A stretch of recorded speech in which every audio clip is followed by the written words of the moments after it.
كان في واحدة جارية أخدها أمير وسماها شجر الدر. شاف إن هي ذكية، آرائها بتعادل كتير جدا من رجال السياسة الخبراء والعسكريين الأقوياء، وثق فيها. ولما بقى ملك مصر جه الصليبيين أو الإفرنجة بمعنى أصح في حملة على مصر ويدخلوا دمياط ويموت الملك فجأة، بس قبل ما يموت يعين شجر الدر بداله لأن هو واثق فيها وواثق من ذكائها، وفعلا تعرف تستغل كل الأطراف في صالح هزيمة الفرنجة وتأسر ملك فرنسا لويس السابع. وبعد كده في نقلة تراجيدية جدا نشوف شجر الدر ماتت مقتولة بعد ما كانت عصمة الدولة والدين. شجر الدر أهم شخصية نسائية في وقتها، وده اللي حصل مع الست الحرة. تعالوا بقى نشوف اللي حصل مع الست الحرة في قصة إنسان النهاردة.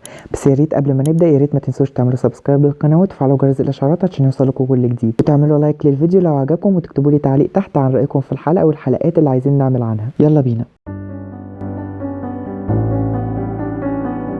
علشان نحكي قصة السيدة الحرة كويس جدا لازم نرجع لأحداث مهمة حصلت قبل ما هي تتولد. يعني مثلا في سنة 1492 بني الأحمر سلموا غرناطة آخر مدن الأندلس للأسبان اللي هو الملكة إيزابيلا والملك فريداند، وبعد كده تحصل عمليات تطهير على أسس دينية، يعني أي حد غير المسيحيين الكاثوليك يعملوا فيهم أي حاجة زي ما هم عايزين. فطبعا المسلمين في الوقت ده اضطروا إن هم يتحولوا للمسيحية وبقوا هنا اسمهم موريسكيين. بس طبعا في الوقت ده الاسبان كانوا متشككين فيهم لان كان في مسلمين كتير جدا كانوا بيعلنوا ان هم بقوا مسيحيين بس هم في الاصل ما زالوا ان هم مسلمين، وده بس عشان يضطروا ان هم يتكيفوا مع البيئه اللي موجوده دلوقتي ويعيشوا على الاندلس. واضطرت عائلات بسبب اللي بيحصل ده ان هي تهاجر على المغرب. وحتى قبل ما تسقط غرناطه كان في برضو عائلات كتيره جدا من مدن الاندلس المختلفه كانت بتروح يا اما على غرناطه يا اما كانت بتروح على المغرب. وغير كده كمان مدن المغرب زي مدينة سبتة أخدها البرتغاليين سنة 1415. علشان كده الوضع السياسي والعسكري في الوقت ده كان متأزم جدا بالنسبة للمغرب العربي. علشان كده عائلات كتيرة جدا راحت على المغرب علشان تبدأ المقاومة من هناك. وفي أسرة المنزري وأسرة راشد. أسرة المنزري راحت على تطوان وأسست هناك مدينة على الشكل الأندلسي علشان تحافظ على الثقافة والتراث الأندلسي. وهكذا راحت أسرة راشد على طول على شفشاون، وبكده هما الاتنين يكونوا عملوا حيطة صد ضد أي توسع أوروبي علشان هما الاتنين كانوا المدن اللي بعد مدينة سبتة. ومع كل الأوضاع دي وفي بيت علي بن راشد اللي هو أمير دويلة شفشاون كان عنده ولد اسمه إبراهيم. خلف تاني من مراته زهرة بنت اللي هي اسمها الست الحرة أو عائشة علي بنت راشد زي ما بيقول بعض المؤرخين. كانت الحرة ذكية جدا، اتعلمت على إيد أشهر وأهم شيوخ شفشاون، وتعلمت السياسة من خلال البيئة اللي هي نشأت فيها على إيد أبوها علي بن راشد. فهو كان بيشن هجمات كتيرة جدا على الحكام الأوروبيين. وعلشان يحصل تقوية وتوطيد للعلاقات ما بين تطوان وشفشاون الحل الوحيد في الوقت ده كان الجواز. وفعلا 1510 الست الحرة تتجوز من محمد المنزري، ويبدأ من هنا تحالف قوي علشان يواجهوا الأوروبيين.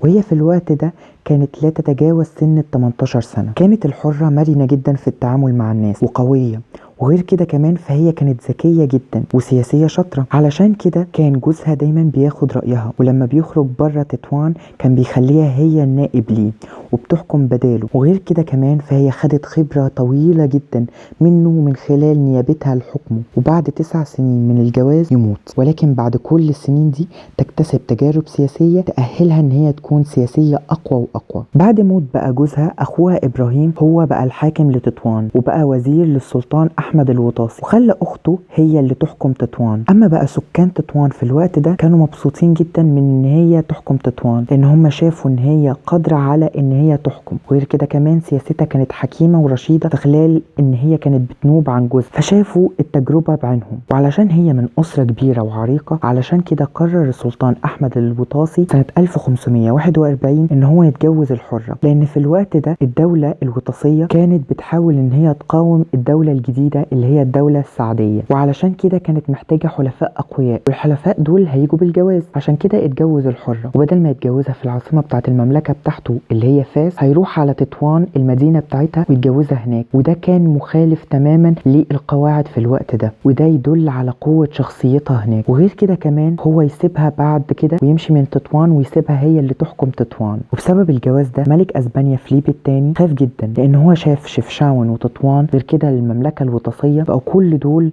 متحدين مع بعض متحالفين، علشان كده ممكن ان هم يعملوا هجمات عليه. وزي ما شفنا كان الاسبان كانوا عمالين يرهبوا في المسلمين علشان ان هم يمشوا ويسيبوا الاندلس ويسيبوا بيوتهم كمان. اما الست الحرة فهي اساسا ضاقت من الحته دي، لان امها اساسا كانت من الموريسكيين، فهي كانت مسيحيه وبعد كده اسلمت واتجوزها علي ابن راشد اللي هو يبقى ابو الست الحره. علشان كده استعانت ببربروس علشان تعمل حملات تضرب بيها اسبانيا وتعلمهم الادب، ومن هنا اتسمت باميره الجهاد البحري. وده كان بسبب الهزائم المتكرره اللي عملتها على الاسبان في البحر. وزي ما كان خايف احمد الوطاسي من ان هو يكون نفوذ اسرته يقل قدام الدوله الشابه اللي بدات ان هي تظهر في المغرب، وفعلا ده فعلا نفوذه يقل وتخسر الست الحرة أهم وأقوى داعم ليه. وبسبب الأوضاع الاقتصادية الوحشة لمدينة تطوان، لأن الحرة عملت مقاطعة مع تجار سب علشان إن هما ما ياخدوش منهم تجارة، فعلشان كده الاقتصاد في تطوان اتدمر شوية. فده خلى محمد الحسين المنذري إن هو يروح على مدينة تطوان